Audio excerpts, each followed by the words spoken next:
But meantime, the Republicans, and maybe it's just a function of Donald Trump being a lunatic, are pushing this Obamagate thing. And for the life of me, I can't understand what the hell they think they're going to get out of this. Frankly, I don't even know what Obamagate is in real detail. I heard it said, and it's one of those stories that I looked into for a few seconds. I was like, you know what? This is not for me. this is not for me. It's just another series of things that, if I investigated every single thing Trump said, we would be in a different place. But I mean, I think that this is, in many ways, it fits from what I can understand to be true about Obamagate. Both of the Democratic and Republican Party are in the pandemic finding that large parts of their ideological toolkit that they've been working from for the past 30, 40 years are just simply not useful right here. The Democratic Party may be more so than Republicans in the sense that this sort of vague appeal to the symbolism of social justice, this sort of vague appeal to decency and propriety, it's fine absent real material stressors coming down on you. But in the position where a lot of people are in right now, where they went from having a job last week to not having a job this week, they went from having, access to healthcare a few weeks ago, which they were told, was going to at least which they assumed was more or less going to be moving forward into the future through their employer, no longer exists. And that, I think, puts them in a very weird position where they're being forced to try to at least expand their ideological toolkit. On the other side, you have the Republicans, which is just their ideological toolkit is racism. It's just doing some racism. And for me, Obamagate, being sort of obsessed with Obama, that's just a callback to birtherism. That's just a callback to the things that put Trump in the political spotlight. So I would not be surprised if this was just more of lashing out, of grasping at straws. He might bring out the wall again. Maybe the wall will see a resurgence. Just going, just playing the hits, which is that there is a large conspiracy to protect Obama. That any number that maybe he'll send more people to Hawaii again. But if from my perspective, we're going to see at least. I mean, I imagine what we're going to see at least if things continue to get worse is just a bunch of grasping at straws until somebody, Republicans, Democrats, are forced to actually do something, actually do something that's a little bit more comprehensive. It's a good time to play this clip that I remember this originally. It was came to my attention in a thread that Dave Nywert put together in response. We did this response to Meghan McCain 2 or 3 days ago, where she said that Obama ushered in Donald Trump. And my response has been for a long time about John McCain prior to even his death, was this dude is responsible for Donald Trump because Sarah Palin was essentially was the door, the road, everything about Donald Trump that exists can be successful in our politics when he ran in 2016 was a function of Sarah Palin normalizing certain things that should have been out of the norm. And this speaks to also why Trump thinks Obamagate will work. But I also think it speaks to why Obamagate won't work, because this clip is from 2008 and Obama won. Here, this is an Al Jazeera clip from a Palin rally in 2008.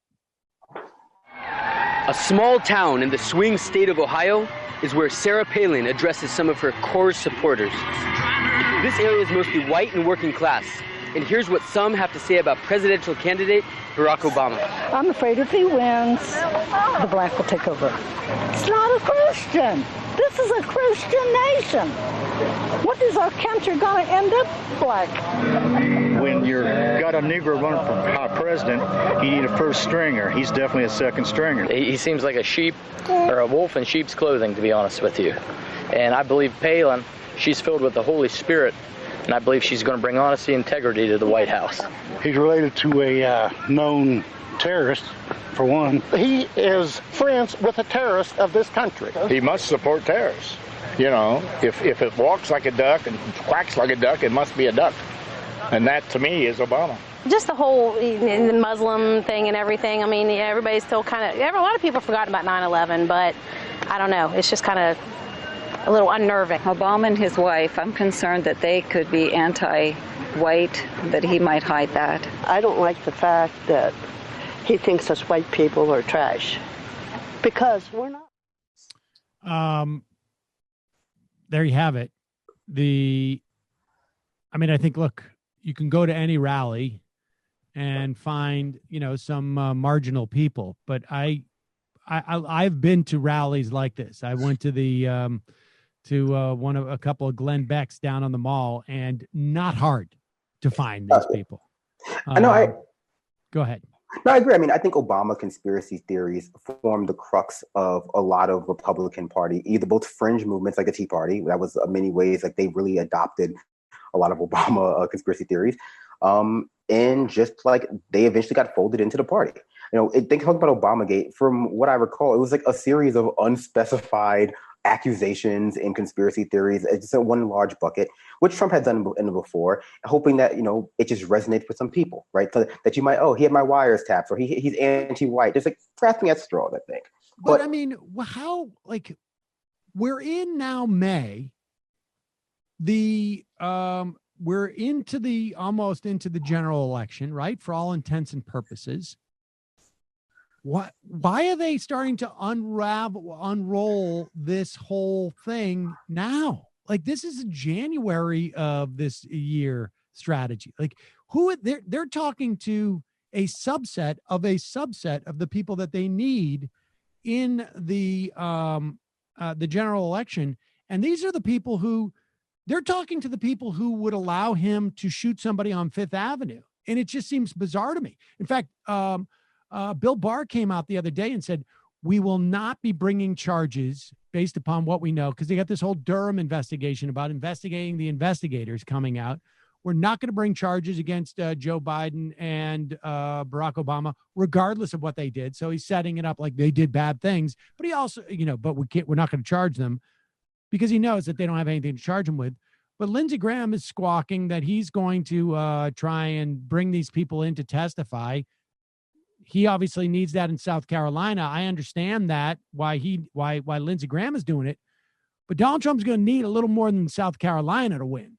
And reminding everybody about how bad Obama was because he was black and Muslim, I just don't see that that's going to bring out enough people to vote for Trump. I mean, I don't think it's a real, legitimate, thought-out strategy. I think, I think it's easy to sort of pretend sometimes that Trump is going through some sort of masterful mindset. But really, I think, and it's been true since before Trump was president, back to the birther stuff, Trump has a little bit, maybe a lot of it, of an insecurity problem, especially as it relates to Obama specifically. I mean, we remember at the White House Correspondents' Dinner when they made fun of the birther thing, and Obama, basically they just laughed at Donald Trump to his face. They laughed at the very idea of him. And he's very thin-skinned. And so there is a portion of this that is okay, it's red meat for base. It's red meat for the people, the most virulent race in the Democratic Party. It'll get a few far-right senators like Lindsey Graham, so a few points in South Carolina. But more so, it's just Donald Trump, again, I think, lashing out over Obama, who people are actively reminiscing about during his presidency right now. I think insofar why now is that there is more and more Obama, not apologists, but Obama nostalgia in the media and amongst the people towards hey, Obama would be handling this better. Right. Obama would be doing better than, along with George W. Bush. And I think that reminiscing might have actually boiled over. It's oh, well, you miss Obama. Well, let me tell you about Obama. He's actually, a gay Muslim terrorist? If only, right? But it turns out, no, of course not. Admittedly, not the weirdest conspiracy theory I've ever heard about Obama. I've heard that he's actually a clone of an ancient Egyptian prince. A lot of layers there. But Obama. Wait, that's a conspiracy theory? I thought that was just given knowledge. I mean, frankly, it depends on how far down the rabbit hole you want to go. But the larger point is that even outside the Republican Party, the first black president was the center of a lot of attention.